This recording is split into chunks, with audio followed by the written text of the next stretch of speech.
Today we have with us Greg Hansch from NAMI doing a presentation on community in the workplace, something that I'm super excited about. So we had a really good conversation at our Coffee and Connection yesterday about community and how we engage in the workplace and how we navigate age differences and cultural differences. And so I was really looking forward to this conversation today. But before we do that, if I don't know how many people are here, but if a couple of you want to shout out what holiday foods remind you of childhood, or if there was just something spectacular that you ate at Thanksgiving, please, I would love to hear all about it. My name is Courtney Clark. I am the executive director here, and we'll go ahead and bounce to Candace. It's muted. Mm. I don't know. I know that I do come up with these questions, but I don't ever think of an answer in advance. So I feel like you put me on the spot. Sorry, I put you on the spot. I know. I would say probably homemade mac and cheese, the good stuff. Yeah, can't go wrong there. I love sweet potatoes with the marshmallows on top. Yeah. It's just like reminiscent of childhood. And I don't ever get to eat marshmallows for lunch. So, yeah, that's true. Anytime you can sneak in a marshmallow. Yes. Anyone else? Yeah, for me, it's the Christmas cookies. That's the deal. I remember every time I see a butter cookie or something, I remember sitting down at the kitchen table and putting the little chocolate chip things on them with little cherries on them and help decorating the cookies. So that's kind of the thing that brings me back. Yes. Did you do shape cookies or just? No, she did. She put them out of a press kind of thing. It was like a butter cookie that came out in a press, and then we put the sparkles on them, and we put the chocolate chips on them, and do all. A butterfly has a couple of chips here and there. Another one, all the different shapes. They come out shaped, but they come out of a press, not Yes. Cookies. That's cool. Yeah, See, they're every really year good. I'm so excited to make like Christmas cookies with cookie Yeah. cutters with my kids, Yeah. and they make it like 10 minutes and they're like, now I'm bored. And then I have to finish all of them by myself. Yeah, right. That's your job. Uh-huh. Anyone else? I got one for you. So yesterday we had our staff luncheon and somebody brought homemade fudge, and it reminded me that you can make fudge out of a can of Eagle brand, which reminds me that every year for my birthday and for Christmas, my mother would wrap a can of Eagle brand for me so I could enjoy it without having to share. Oh, Isn't that horrible? I love that. That's good. Oh my God. It takes a long time to eat an entire can of Eagle brand. Sure does. I could imagine. Love that, Kara. I similar to Kara, that was the things that popped into my mind was just homemade candy. My mom would make fudge and divinity, and it was always interesting because there's only a certain kind of weather you can make divinity in, and I think weather is today. So Is that right? Today's the right day, huh? cold and humid. Cold and dreary. Yeah. I'm not a fan. I'll do cold, I'll do rain. I don't like them together. Yeah.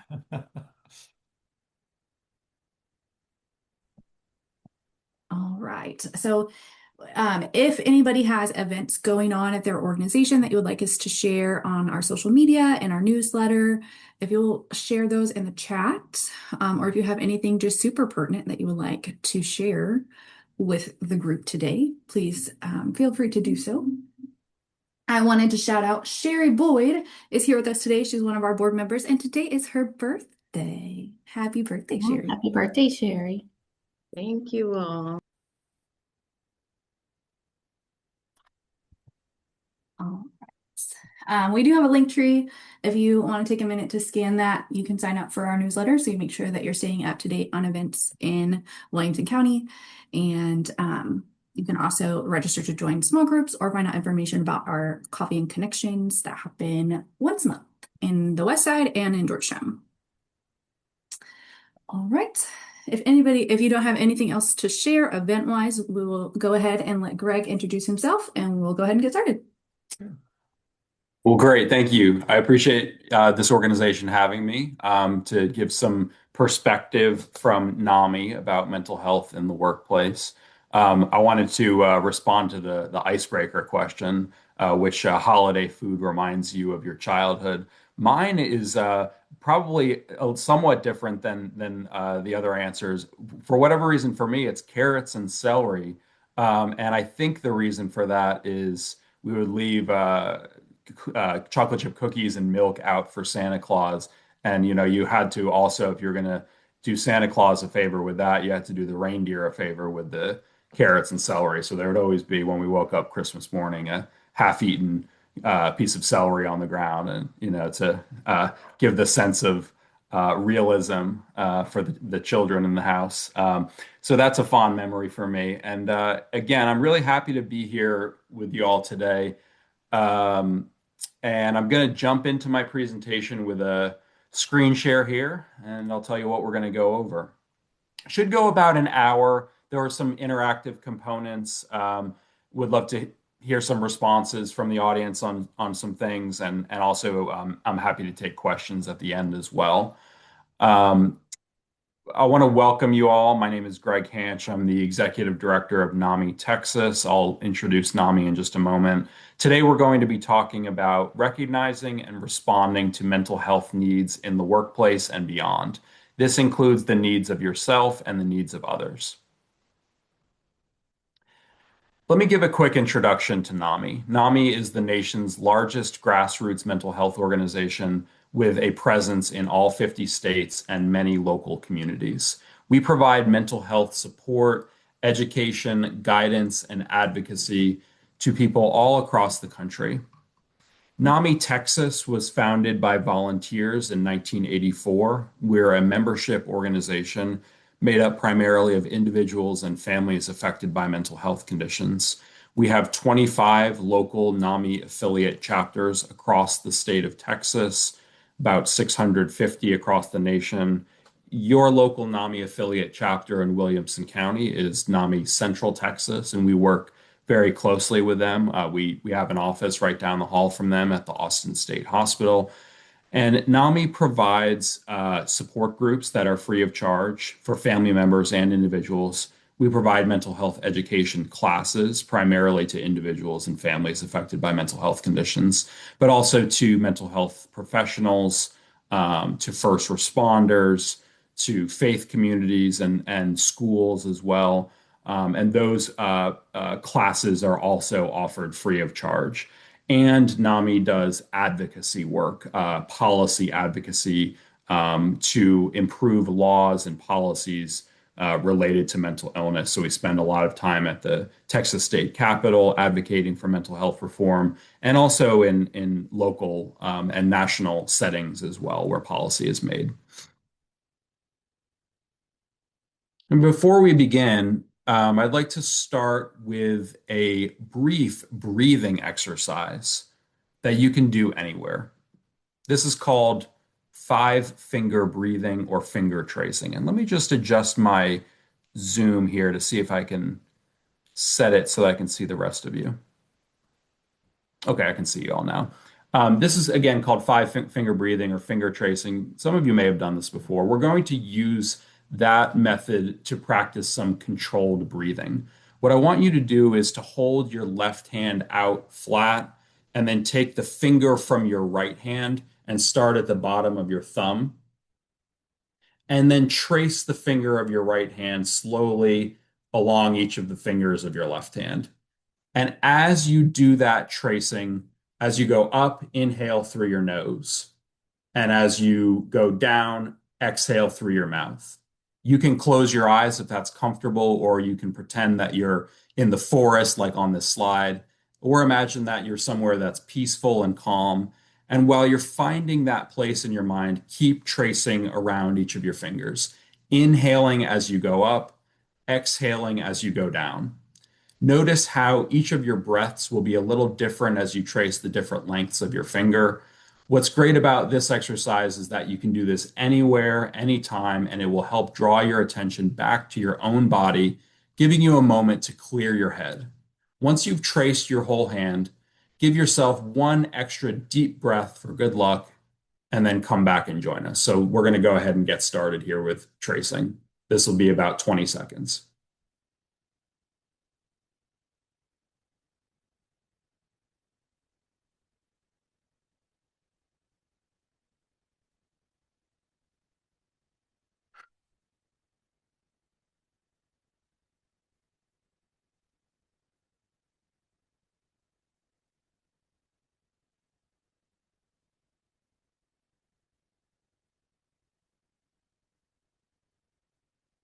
see everyone kind of getting to the end of their hand. Does anyone want to shout out a word that describes how that made you feel? I see a hand raised.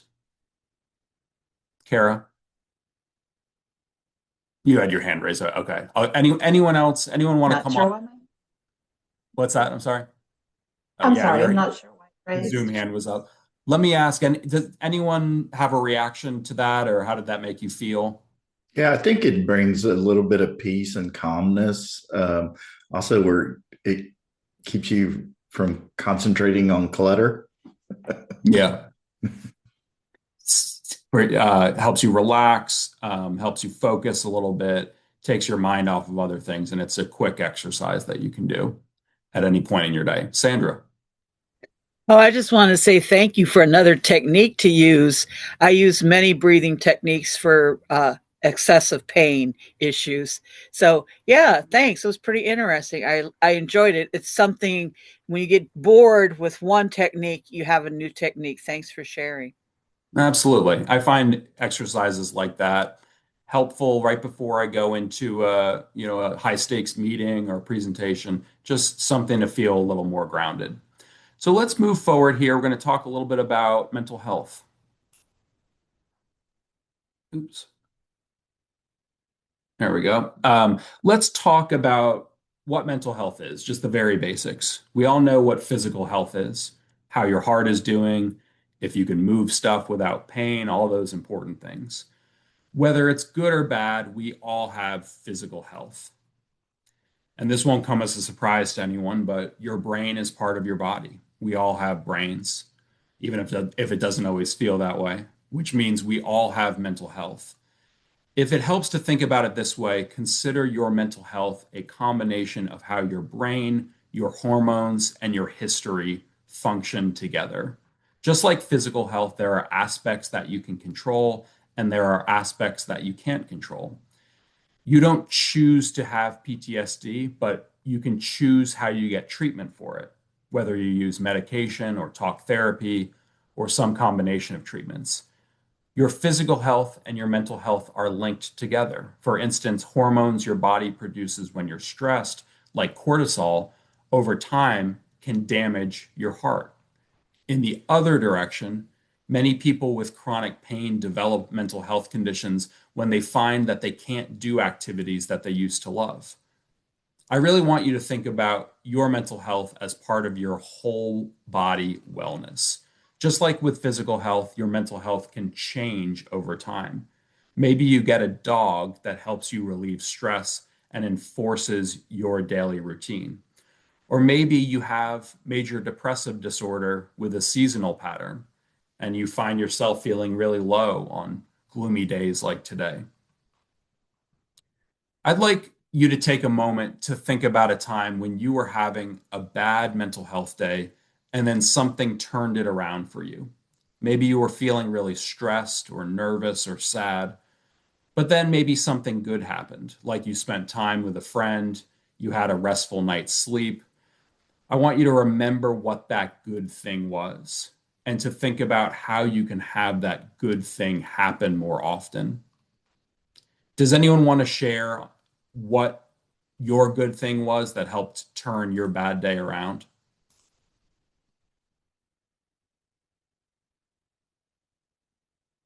Let me see. I'm trying to see your screens here. I'll speak up. Yeah, go ahead. I think sometimes when we're going into something that is we're highly anxious for, and sometimes we think and this has happened to me before, and you think that this is going to go the worst way possible, and you start making up things in your head, and then the next thing you know, once you get involved in the situation, it actually goes so much better than you thought. And I don't know, for me, I don't feel like it's totally healthy to have that much anxiety to go into something. That it's much better if I could just go in there more calmer. But those things kind of crop up.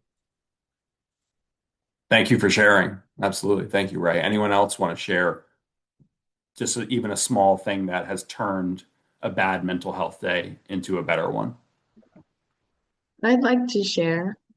Yeah. Yeah, so I started to repeat this phrase over and over, that this too shall pass. And it really calms me after I say that a few times. Yeah, great. Just a reminder of like a mantra can help turn things around. Maybe it's coming home at the end of the day and sending a text message to a family member. Maybe it's watching a favorite TV show. Those small things can turn our days around, and we have a responsibility and an opportunity to incorporate more of those positive things into our lives. We're deserving of that. And that doesn't just mean after work is over. There are things that we can do during the workday to make ourselves feel a little better. A quick stretch break to stretch, saying, passing by a coworker's cubicle and checking in with them to ask how their day was. Those little things can brighten our day, even though it feels small, and have a ripple effect.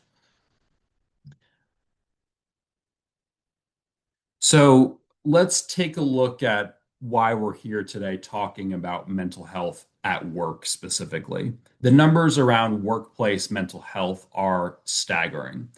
Globally, $1 trillion is lost annually due to decreased productivity associated with mental health concerns. About $100 billion of that is in the United States alone. There are 35 million lost workdays per year due to mental illness. It's important to know what the leading cause of disability claims is. It is depression.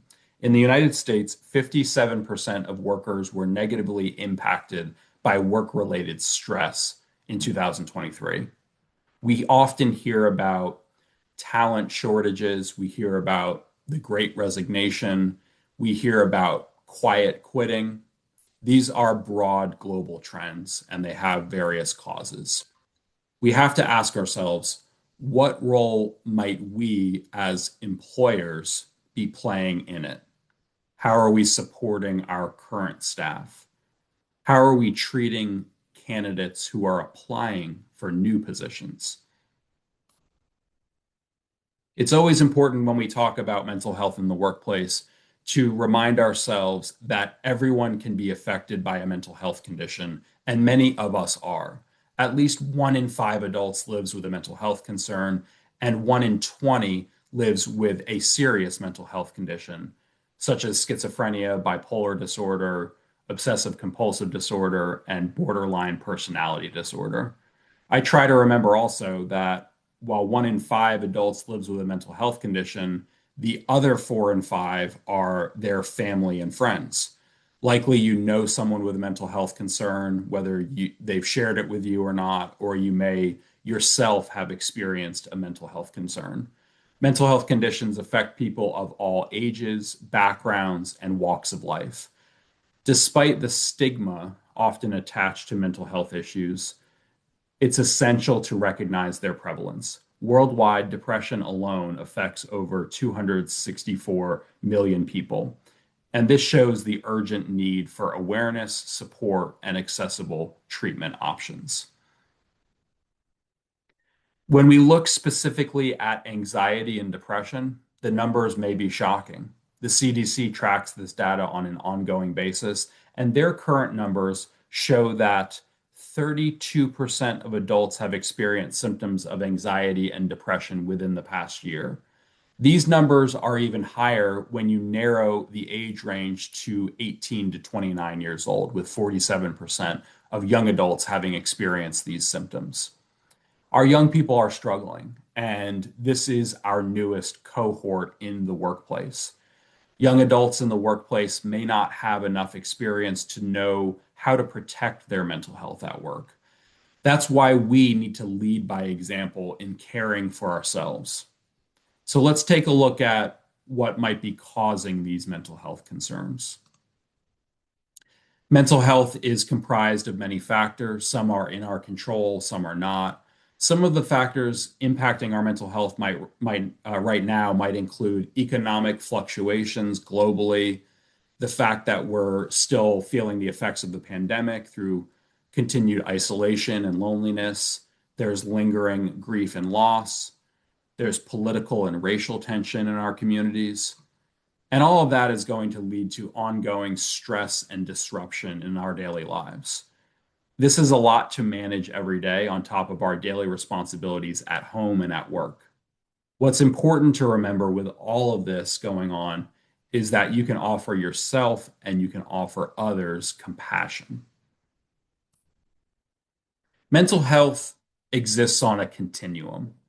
There's an idea called languishing, coined by a sociologist named Corey Keyes and made popular by organizational psychologist Adam Grant. Languishing is when you find yourself stuck somewhere between feeling this great and motivating sense of purpose, and on the other hand, feeling like your mental health is actively suffering. Maybe you've struggled to get motivated, or maybe it's harder to focus. Here's a little test you can give yourself to see if you're languishing. Think of a goal you're working towards right now. Think of one. Did something come to mind for you right away? If not, you might be in the middle section, languishing.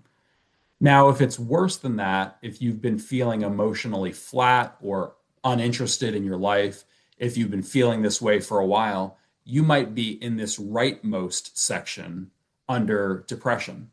If that's the case, we're going to talk about some resources that you can reach out to at the end of the presentation. But maybe you're not languishing. Maybe you're in that languishing phase. You're not flourishing, but at least you're not depressed, right? The problem with existing in this languishing space for too long is that it's a big predictor for future mental health conditions like depression, but also anxiety disorders and PTSD. And right between that space of languishing and depression is this concept that we're going to be talking about today: burnout. I'm sure you've all heard this term, but what is burnout? Burnout comes from chronic, unmanaged stress in the workplace. It's important to note that burnout is considered an occupational phenomenon, not a medical condition, but it is still classified in the ICD-11, International Classification of Diseases. So it is a real researchable experience. There are three main signs that classify burnout. One, low energy, feeling exhausted or depleted. This is not your normal caffeine crash. This is going for a walk in the afternoon and feeling like you'd rather sit down in the grass than take another step. Or it's feeling like you never woke up at all throughout the day, like that grogginess you had when you got out of bed that just never left. The second sign of burnout is negative feelings or cynicism about your work. Feeling like you don't know why you're doing what you're doing all day long, or you having this mental distance from your job that you didn't used to have. That's not to say that your work needs to feel like your identity, but you should at least get a sense of accomplishment from what you do and understand what you bring to your team or what service you're providing to your clients, your customers, and your partners. The third sign of burnout is reduced work performance or reduced confidence in doing your job. If you've noticed that you're not as productive as you used to be, or the quality of your work is not up to your usual standards, or maybe your performance is fine, but you had to really struggle to meet these expectations, these are all signs of potential burnout. A little more context here. Burnout is caused by chronic workplace stress, but not all stress is bad. Stress can be motivating, or it can actually come with a lot of positives. For instance, having a new baby can cause a lot of stress, but it can also mark a new period of growth and purpose. The kind of stress that we're talking about here is the kind that never ends. Chronic stress can trigger all the hormones you get in a fight or flight response, like you would get if there was some kind of threat or danger that you needed to escape. But the thing you're trying to escape isn't something that you can see, so your body keeps feeling like it's in danger. When your body is responding to danger, your blood pressure goes up to get ready for action, your blood sugar goes down, and you shift your energy toward your senses and away from the processes that are less necessary in the moment, like your immune system and digestion. You can see how long-term stress can have an effect on basically every system in the body. But most of us aren't experts in telling what our blood pressure is. So your body has developed a different way to warn your systems that they're getting overloaded. You start feeling fatigue and irritability. You might have low empathy or no empathy, like there's a wall between you and everyone you care about. You may be forgetful or have a hard time paying attention in meetings. When I was going through burnout myself, I noticed that I was sometimes spacing out during meetings. Normally, I tend to take a lot of notes in meetings, and that helps me stay focused and organized. But I started to leave meetings with no notes at all and no memory of what had just happened. That was a sign of burnout for me, and I needed to do something about that. All of this sounds pretty bad, right? Well, NAMI does an annual poll to learn how employees are feeling about mental health in the workplace and what kind of support they want. And we found that 52% of people reported experiencing burnout in the past year, a majority of people. And that number is even higher among groups like caregivers and mid-level employees. People managers also reported it also reported higher levels of burnout than the average, especially people managers who reported that their company does not provide them with the resources that they need to support their staff. So it can affect everyone in the workplace, managers, mid-level employees, the rank and file, and it needs to be taken seriously across the board. Let's think back now to that continuum of mental health that I brought up. Some stress is good, it keeps us motivated and trying our best. Maybe when you're languishing, the stress is what's keeping you from really growing. You spend all of your energy just moving from one stressor to the next. Then we get to burnout, where your days are nothing but stress, and your body starts sending you these warning signs that something needs to change. If you keep ignoring these burnout symptoms and the stress keeps coming and never stops and nothing changes, that may be enough to push you right into that last category, into a mental health condition. There's a strong link between chronic excessive stress and mental health conditions like anxiety and depression. Many people under a lot of stress turn to drugs or alcohol to cope, to almost force their body into relaxing or forgetting the stress. Eventually, a person starts to depend on alcohol or drugs just to get through the day. And now we may be looking at a substance use disorder on top of everything else. So then, when we look at what separates a person from being able to handle the stress to being in this cycle of poor mental health, burnout is where things really start to tip over. And you can see the shaking on the screen there. Burnout is not just a personal problem. Companies need to care about their staff experiencing burnout, not just because of the increased risk to health and well-being, which means higher medical costs. Burned out employees are less productive. A recent Gallup poll found that people who are engaged in their work tend to do more work, even working more hours, but still report higher well-being. So you can imagine how having a whole team or a whole company that's burned out could quickly add up to significant losses in productivity. That job satisfaction also feeds into low company morale, which can become a vicious cycle. More unhappy people means higher absenteeism, higher turnover costs, lower reviews for the company, and a harder time attracting quality talent, which means more unfilled positions, an increased workload for your burned out employees. And you can see how this problem keeps growing and growing if it's not properly addressed. All of this can cost organizations an average of 15 to 20% of their total payroll just to burnout. So we can all agree that this is bad. Let's talk about what we can do about it.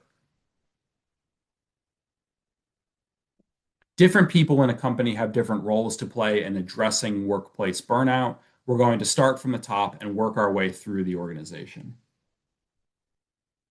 First off, what can leadership do at the company level? Start by trying to get a better understanding of the problem. Having an employee engagement survey at least yearly is a great way to hear more from your staff as a whole about how they're doing, what kind of support they're receiving, and where there's room for improvement. Your survey should be anonymous to give people the chance to freely speak their mind. Remember that these results are for your internal team, so think about what is going to be most useful for you. That might mean conducting surveys more often if you're a company with busy seasons, or maybe you'll want to keep it short and sweet if you're finding that you have low participation. Next, make employee well-being a priority. When you have all staff meetings, remind people what the organization's goals are, why what they do matters, and how you are working to embody your company's values. Encourage employees to take their breaks and take time off. And make sure you're not saying one thing and modeling another thing. Employees take cues on how to behave from their managers, and managers take their cues from leadership. If you're working long hours, letting your mental health suffer, your employees will get the message that you don't really care about mental health. One way you can make a huge difference if you're in a leadership role is taking the time to be part of workplace events like this presentation that promote workplace community and wellness practices. Having the bravery to stand up as a leader and say, you know what, I've been feeling burned out and I'm going to take a mental health day tomorrow. That's a huge shift for the workplace culture. And it opens the door to having more open and honest conversations about how we're doing. Leadership also has the opportunity to review and adjust their organization's workplace practices. Make sure your policies promote fairness in hiring, raises, and promotions. Make sure you've had opportunities for career advancement outside of becoming a people manager, because we all know how important good people managers are to whether you enjoy being in the workplace. And if your manager doesn't enjoy that aspect of the job, no one's going to be having a good time. Along the same line, make sure your managers are properly equipped for their role, including their responsibility for preventing burnout. NAMI's workplace mental health survey found that 83% of employees believe that direct managers or supervisors should be responsible for fostering discussions about mental health at work. But 1 in 3 people managers said their company has not provided them with the proper resources to support the mental and emotional health of the people who report to them. Remember, those managers who were more likely to be burned out, but also our survey showed that managers were more likely to have felt overwhelmed and reported decreased productivity, and were twice as likely to have considered quitting because of work's impact on their mental health. Make sure your managers are trained in recognizing mental health concerns, having compassionate and informed employees who are struggling.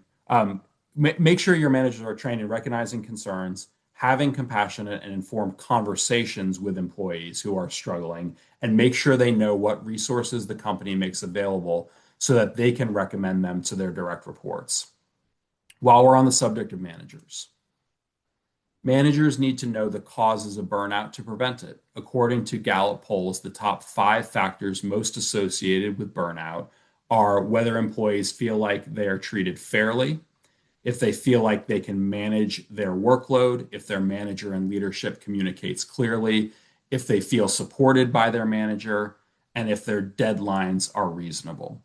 Managers making sure to set clear and reasonable expectations, being open to listening to their direct reports, and having their backs during tough times are all part of preventing burnout. So on workload here, Let's go through these one at a time. Dr. Christine Masloch is one of the leading researchers on burnout, and these are the steps that she has identified as having a measurable impact on burnout. Workload, making sure that you're delegating appropriately, and especially making clear that priorities of the organization are clear. I would also recommend sprinkling in more informal check-ins with your direct reports to see how they're feeling about deadlines and really take that opportunity to listen. Next up is autonomy. The more individual ownership you can build into a role, the better. No one likes to feel micromanaged or like they're not trusted to do their work, but we know as the manager you're under a lot of pressure to keep things running smoothly. So, wherever possible, empower team members to take ownership of their role and work together on what their priorities and deadlines should be. Next up is reward and recognition. It's easy to notice when things are going wrong, but how often do you stop to notice when things are going right? People really appreciate getting positive feedback about their work. This is especially true for people who are new to the workforce, who might not yet know how to tell when they're meeting expectations. Try to incorporate recognition into your week by calling out wins during team meetings or taking a moment on a Friday to let one of your reports know how they've impressed you this week. Then there comes building community and a sense of belonging. That means promoting more personal connections with your team, whether that's through team lunches, shared office hours, or reaching out every now and then to have a casual chat about your weekend. Employees are much more likely to reach out to a colleague about mental health concerns when that colleague is considered a friend. So encourage your team to bond and collaborate with others in the organization.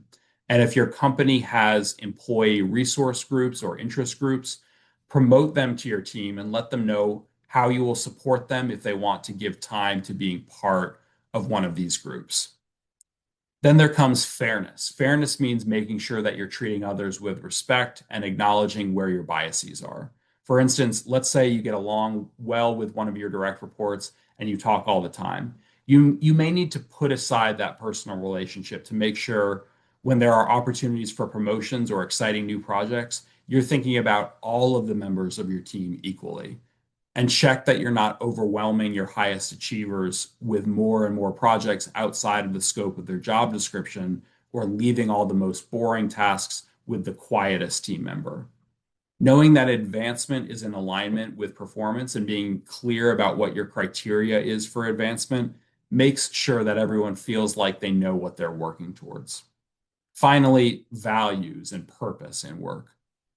Modeling your values, being willing to admit when you're wrong and when you're still learning, being open about your own process. These are all ways that you can normalize having the hard but necessary conversations. There's an idea called psychological safety that employees feel like they need to feel like they're safe to disagree without fear of repercussions. And that's an important part of a functioning team. Without psychological safety, you're missing out on all the benefits of a collective group of thinkers coming together to solve a problem with their own unique perspectives. And individuals will lose that understanding of what they bring to the workplace. That's a lot for managers to think about, but I encourage you to think about what you can do as an individual to protect yourself and protect your employees from burnout. For us as individuals, we don't always have the most control over our circumstances at work. It's important then to focus on the aspects of your well-being that you can control. First up is accepting your needs. Even in factories where there are machines running 24/7, they swap between different machines and let things cool down. And there's scheduled maintenance where they refresh the oil and the gears and do all the recalibrations. The machines take their breaks, and you should take yours too. Try to take breaks in a different place than where you work so that you can get a full reset, and challenge yourself to take a break without your phone now and then to let yourself be present in the moment. Give yourself the food and water and movement that your body needs to function. And if there's some little thing you can do to bring yourself joy, maybe drinking coffee from a favorite mug or keeping a picture in your wallet, that reminds you of your favorite place, let yourself have that. You deserve it. Remember that if you don't choose to take time off every now and then, your body will choose for you, and you might not like what it chooses. Try to make space for other areas of your life. We want you to feel like you can bring your whole self to work, but when work stress bleeds into your home life, your body doesn't get to come down from the day. Setting aside time to get to know your coworkers on a personal level will help you feel more connected, but also getting connected in your community or taking time for family and friends will all help you feel like you have a solid network when things go wrong. Knowing you have a solid safety net ready to catch you or help you reduce that feeling of danger that won't help you relax. If you're not sure where to start, NAMI has a free helpline that you can call for resources or just for someone to talk to who understands. That number is 1-800-950-NAMI. Also, it's worth noting that NAMI on the local and state level has free support groups available in person and online, as well as free mental health education classes. These are all ways to support your work life and your home life separation, which is so important for your mental health. Think about how to best use your time. Think about how to prioritize your activities at work and at home. Ask yourself if there are any tasks that might be able to be done by someone else, delegating. Maybe at work, this means blocking off a half hour on a Monday to get yourself organized for the week, then reaching out to a coworker on your team to collaborate on workloads. Or at home, that could mean setting up a carpool with a neighbor to pick up the kids from school. You don't have to do it all yourself. Trust in your work team and your home team to help you when you need the extra support. If you can't decide where to start, try putting words on paper. The very act of writing things down can help start to clear up that picture and make it more obvious what needs to happen first. And don't forget to breathe. Even if it's just 5 minutes in your car at the end of the day, the breathing exercise that we did at the beginning of this presentation, taking those big, deep breaths can make all the difference. Let's talk about what we can do as a team. This may seem a bit broader in topic, but the important part is remembering the why, because it's not just about working more efficiently, it's about working in a way that benefits your mental health. Keep that in mind, and you'll be more likely to stick to the changes you make. First, you may have heard this phrase before, meeting hygiene. All that this means is whenever you get your team together, make sure you're using everyone's time well and effectively and efficiently. Having an agenda with the amount of time you plan to spend on each point, for example, helps you stay on track. Make sure everyone who is there needs to be there, meaning there is something that they need to know from this meeting or something that they can contribute. Then you have embracing individual thinking. People may be less inclined to speak up in a meeting if there are too many people there. So keeping things small can help you actually hear from more people. Embracing individuality is so important. Let people do their brainstorming separately. This may feel counterintuitive, but people are less likely to conform to the group's opinion and more likely to come up with original ideas if they're working on their own. And the more you can make space for different ways of working, different workflows, the more a person can choose to work the way that is most comfortable to them.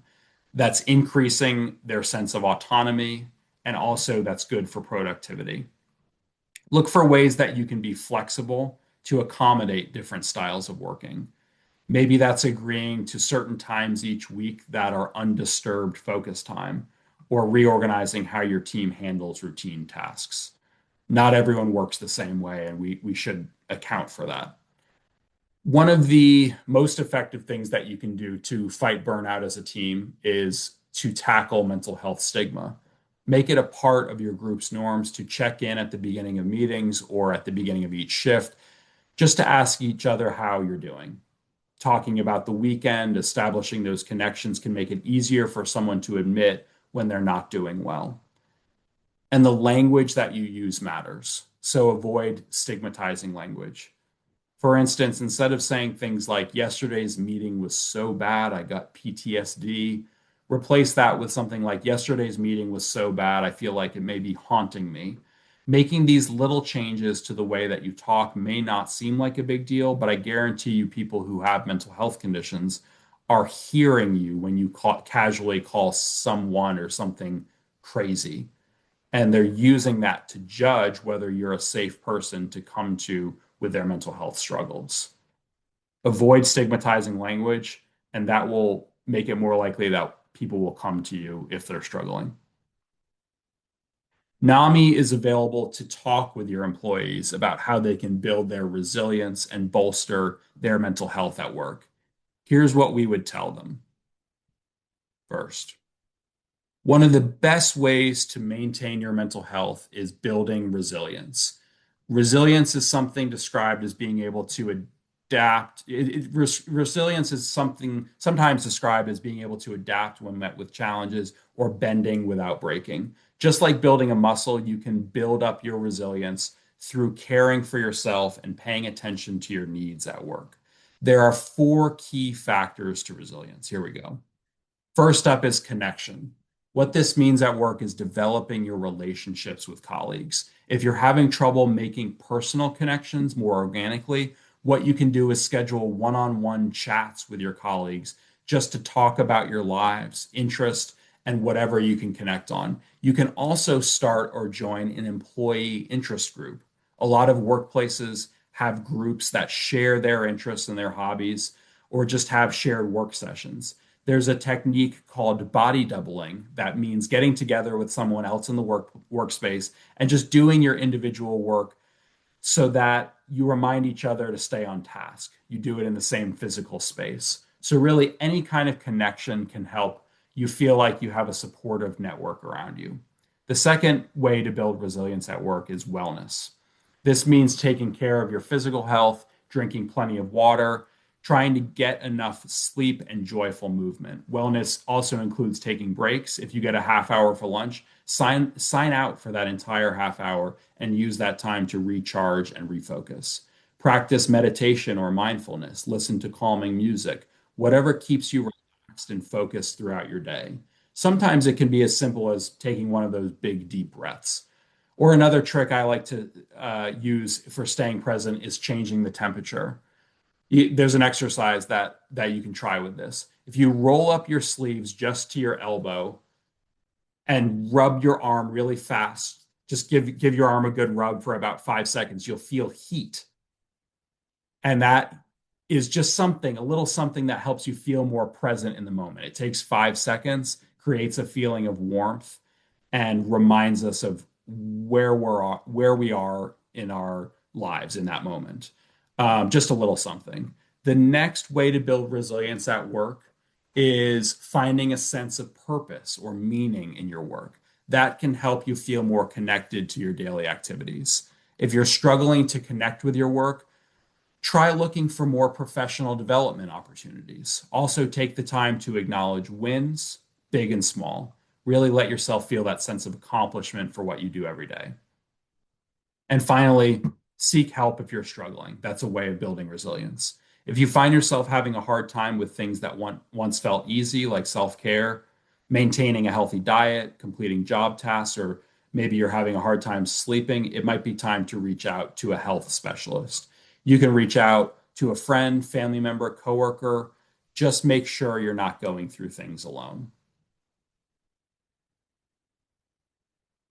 NAMI recently released a new workplace mental health poll. What was really exciting for us is that 74% of employees say that it's appropriate to talk about mental health at work. However, we found that far fewer people felt comfortable sharing their own mental health concerns. This was true for people at all career stages, including entry-level employees, managers, and executives.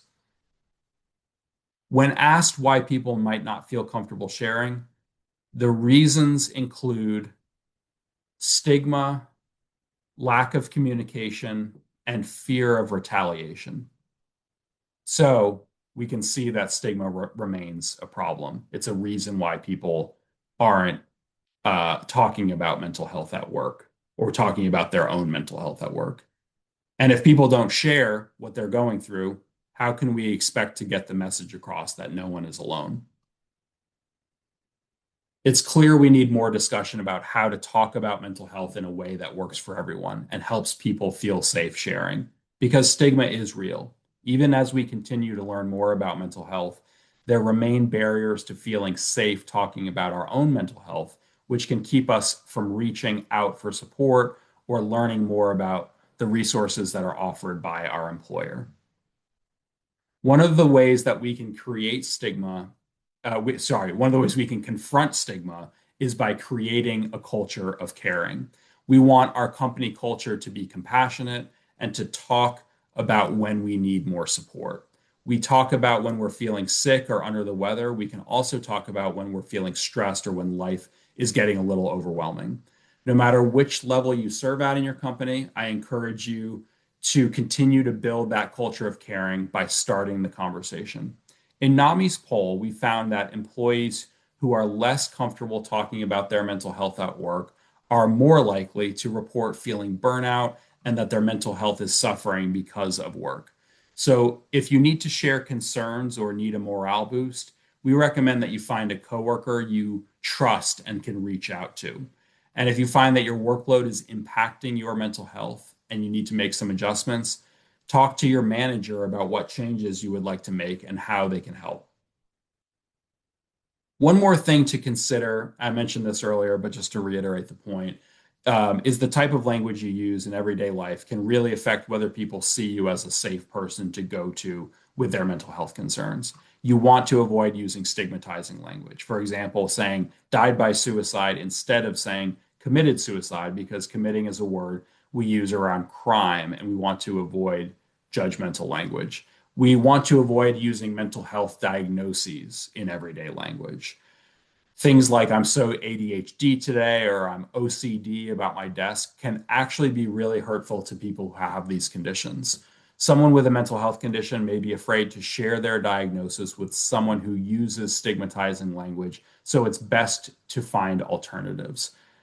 Avoid using words like crazy or insane, especially when referring to other people. Historically, these words have been used to isolate and shame people who have mental health conditions.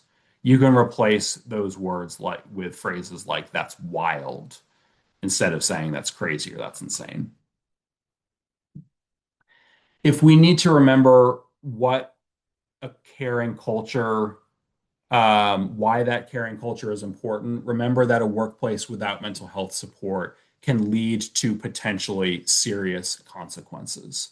The first one is isolation and loneliness. Oops. There we go. Reduced productivity. NAMI's poll found so isolation and loneliness is the first one. The second one is reduced productivity. NAMI's poll showed 37% of participants reported feeling so overwhelmed it was hard to complete their job. That's more than 1 in 3 people feeling this way. And then there are the physical and mental health consequences, symptoms like fatigue, stress, anxiety, tension, and headaches. When we aren't feeling our best, our relationships at both work and home might also suffer. And if we experienced sustained stress for an ongoing period of time, sometimes in extreme cases, there is the potential risk of self-harm. We recommend that you remind your employees that there is always someone ready to talk. Share with them that there are mental health resources available. If someone at work seems like they may be engaging in self-harm, you should reach out immediately to a designated crisis responder or call or text 988. That's 988, the National Suicide Crisis Lifeline. Post signage for 988 in the workplace. Put up posters for 988 in the workplace. So how do you know when it's time to check in with a coworker? What we're really looking for are common signs of mental health concerns that can manifest in a way that a person feels, looks, acts, or thinks. And we're looking for these changes to be happening for a sustained period of time. Anyone can have a bad day or two, but if you notice these changes lasting longer than 2 weeks, or if you notice extreme changes, it's time to check in with your coworker. So let's look at some of the signs that you're looking for in your coworkers. First up are changes in the way that a person feels. You may not notice all of these signs, and it can be challenging to determine what might be going on underneath the surface. But we're really looking for intense highs and lows in irritability, worry, or if the person seems easily overwhelmed. You may also look for changes in the way that a person looks. Do they seem exhausted, fidgety, or maybe more messy than usual? We're looking for changes in the way that a person acts.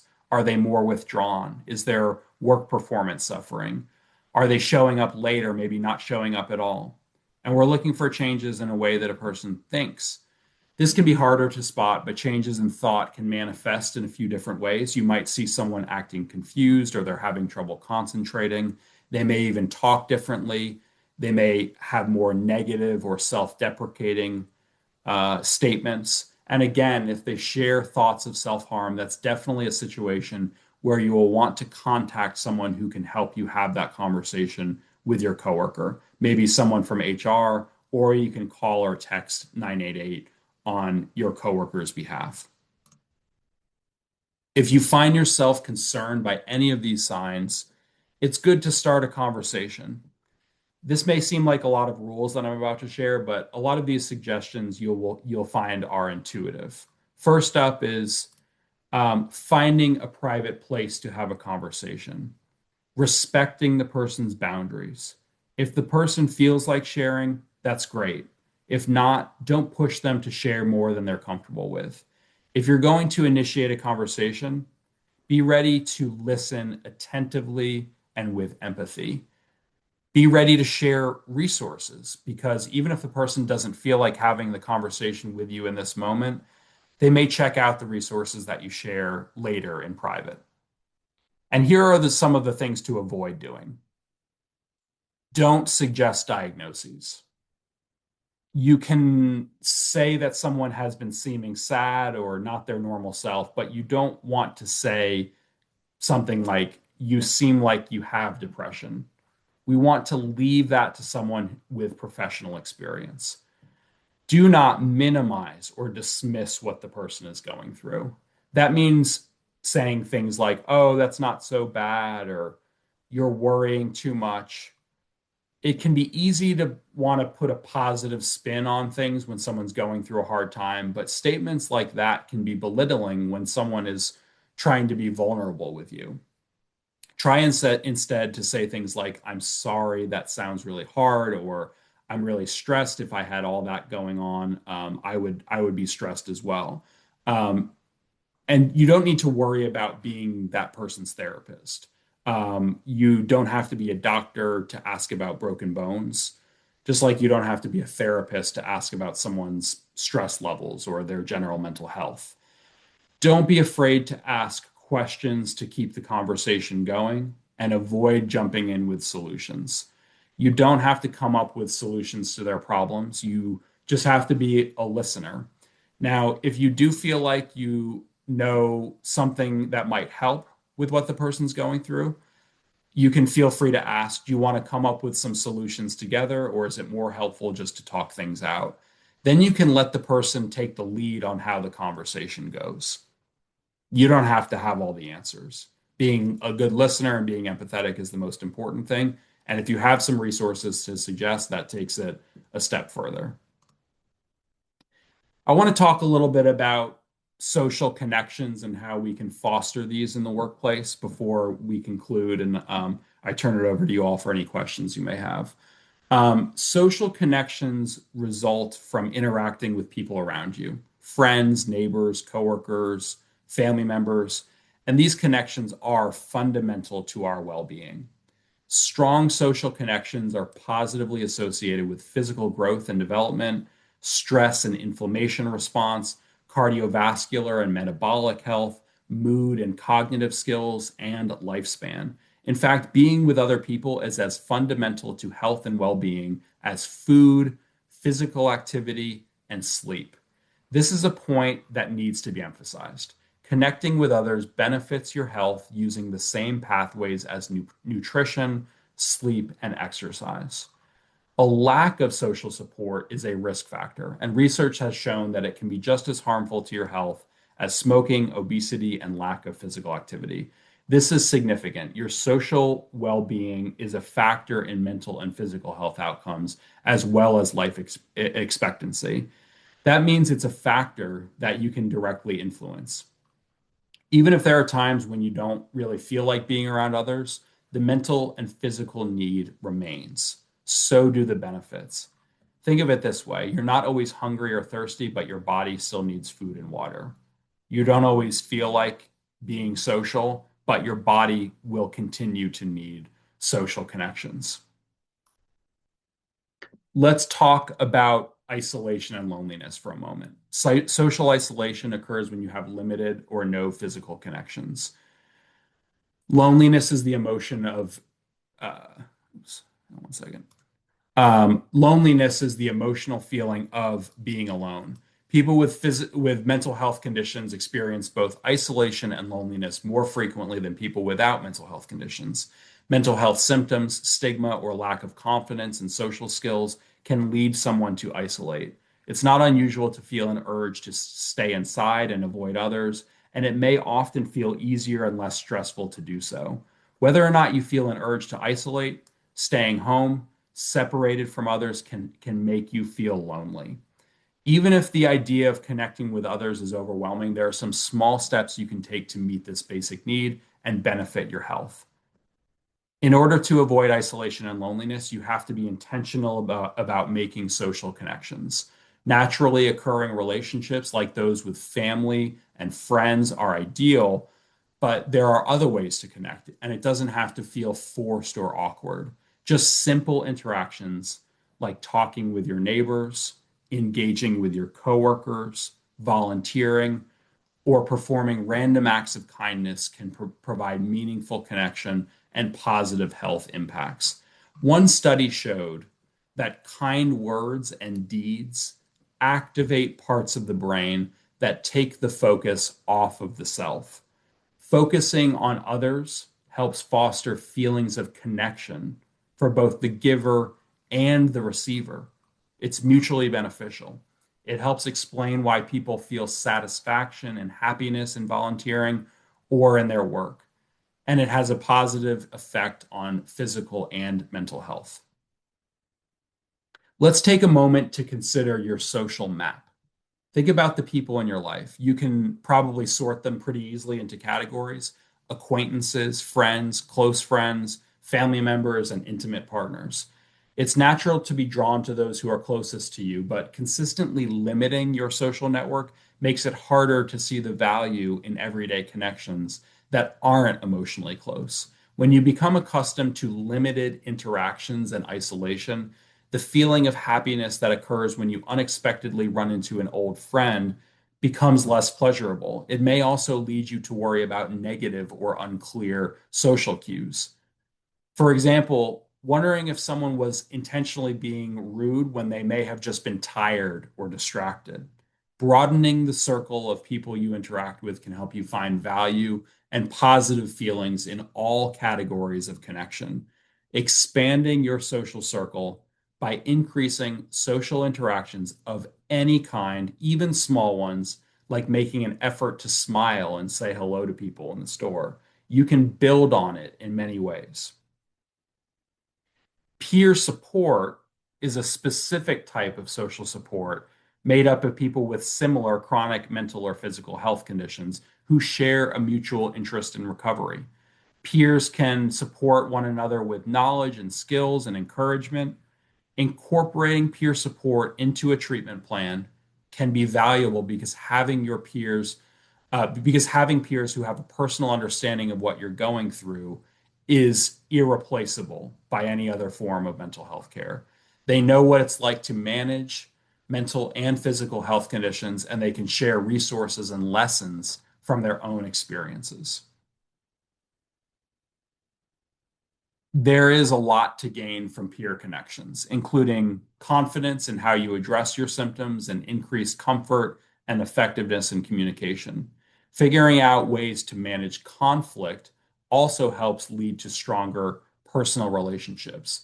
You will likely learn more about yourself in the process, and you may even discover strengths and interests that you didn't know that you had. Part of the reason peer support is so valuable is that it can be a critical self-care tool. You spend a few minutes with your treatment provider, like a psychiatrist or a social worker during an appointment. The rest of the time, using treatment and self-care options is done on your own. So knowing that you're not alone in the space between mental health care appointments can be incredibly powerful. Not everyone has a mental health diagnosis, though. Not everyone needs a mental health peer specialist or a support group. So we can take that concept of peer support and extend it to what's called peer wellness support, extending it in practical ways. And that is a way to learn from others who are going through similar experiences and build social connections. This is essentially peer support for goal achievement in nutrition, physical activity, and other lifestyle factors. By sharing ideas and wellness goals with each other, you can confront obstacles together, keep each other on track, and hold each other accountable. Research has shown that peer wellness support is effective across many areas of health and wellness. It's known that peer support is an important concept, for example, of substance abuse treatment, but studies show it's also valuable in managing weight loss, type 2 diabetes, and a variety of other mental and physical health conditions. There are different ways to connect with peers and partner on health goals. You could participate in a structured peer support program, or you can opt for more informal peer connection by asking someone you already know if they'd be willing to work together towards some specific goals. Maybe it's a gym buddy, someone to take a cooking class with. Think about people you know who are interested in the topics that you're interested in. Now think about ways that you might start a conversation about those topics. For example, if I have a friend who's a great cook, I might start a conversation by asking if they have suggestions for interesting ways to add vegetables to recipes. And that is a spark towards us associating with each other on that activity, learning from each other, and supporting each other. Or if I know someone who's very active, I might ask that person what their favorite fitness activity is and how they became interested in it. And then maybe we're going to the gym together. There are many ways that you can connect with others and build your social network. This list offers just a few ideas, but I would appreciate, if anyone has any other ideas when I turn it over to you of how you can connect with others in the workplace and outside of it. As you interact with others, building relationships with peers, friends, and family, you gain support and encouragement and opportunities to learn new things. As you put what you learn into practice, you begin to create your own positive cycle of learning, growth, and success. It's empowering.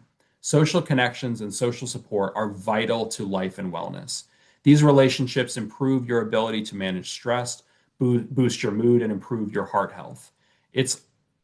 When you think about isolation and loneliness, it's important to keep in mind that the former Surgeon General of the United States, Vivek Murthy, identified isolation and loneliness as a public health crisis in our country. So we have to take it seriously and be intentional about building social connections with others. It's so important to our overall health and wellness. I've given you a few different snippets of two programs that NAMI has. The first part of this presentation was part of NAMI's Stigma-Free Workplace.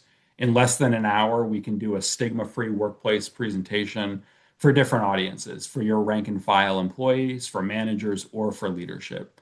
NAMI has partnered with leading organizations across various industries to champion mental health awareness and promote supportive work environments. Please feel free to get in touch with NAMI Texas or with a local NAMI affiliate chapter like NAMI Central Texas to learn more about this opportunity. I also shared with you when I was talking about social connection, a snippet of a program called NAMI Hearts and Minds, and that is a wellness program designed to educate and empower you to better manage your health, both mentally and physically. We can do a series of short presentations that last an hour or so each, or we can do a full day seminar on overall wellness encompassing all areas of health, not just mental health. Feel free to reach out for details.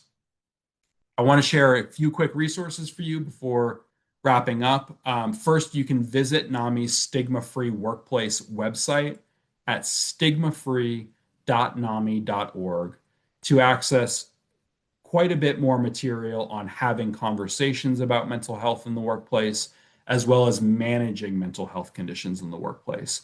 We have specific guides for employees and managers on things like depression, anxiety, ADHD, and PTSD. So again, that's stigmafree.nami.org for some really helpful resources. Thank you very much for being part of this presentation, taking the time to learn. Please connect with us on social media, and reach out if there's anything we may be able to do to support your workplace, you as an individual, and the employees or coworkers that you associate with. I'll stop there and see if anyone had any reactions that they want to share or questions for me. I think I just have a reaction. I liked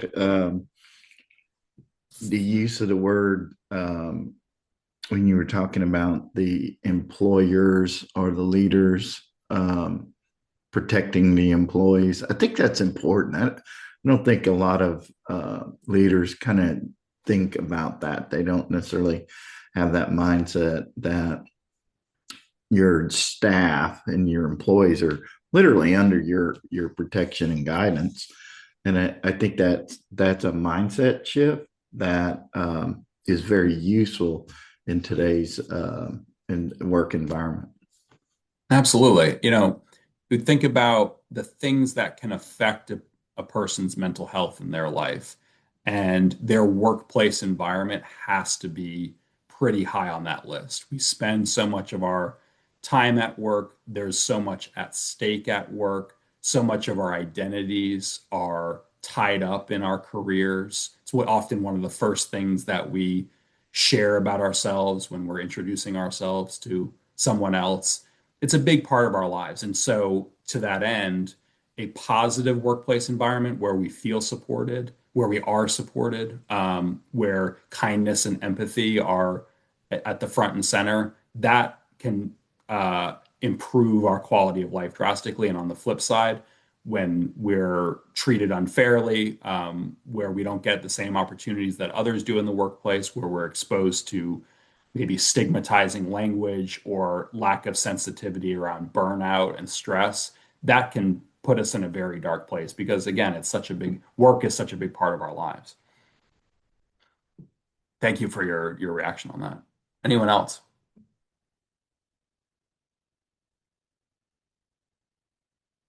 Well, thank you all. Thank you all so much for the work that you do. It's a privilege to have the time to visit with you. And I just want to plug one more time, if you feel like it would be helpful for us to talk with other people within your individual companies about mental health, we would be very interested in doing that. Thanks again. Good Thank you. presentation, Greg. Thank you. Hey, Greg, it's My Holly. pleasure. This is Bob Novello at the Institute. I worked with your organization about 10 years ago with Holly Doggett. Is she still there?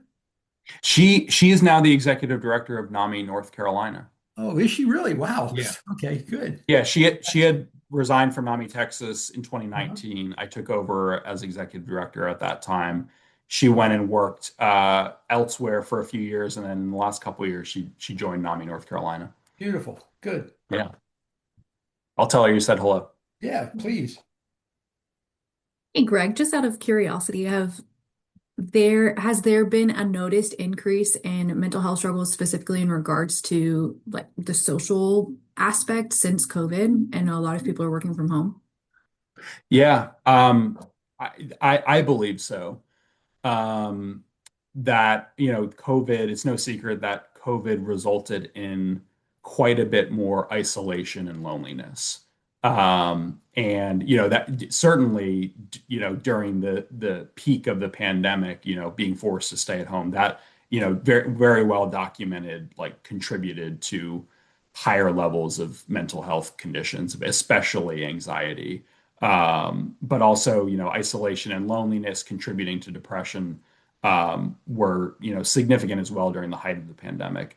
those numbers have come down a little bit as things have gotten, a little more back to normal.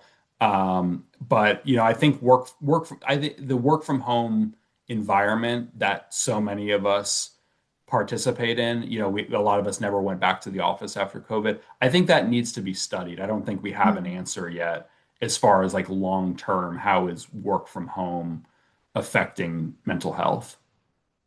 Be Yeah. interesting. I'm sure there will be studies on that and something maybe there are some, I mean, in my opinion, I think there are some positive mental health, uh, you know, benefits of work from home, the things like, having not having a commute and having more free time to like pursue, our individual passions. Like there are some, I think it's a mixed bag, most likely in terms of how it affects our mental health. Yeah, Great absolutely. question. Yeah. I know for me, so I work from home now and I worked from home before the pandemic. During the pandemic, decided that I needed a new job that wasn't at home and did the opposite of what most people did. And now I'm back working from home again and still like not sure how to navigate that separation between work and home and just constantly being like, oh, I just need to write that thing down real quick, real quick. Yeah, I think that's common. Absolutely. Mhm. Thank you. I see Candace shared the link in the chat. Appreciate that. Mhm. Do you have any Um, other questions or last thoughts, Greg? no, that covers it for me. Okay. Thank you all Thank very you. much.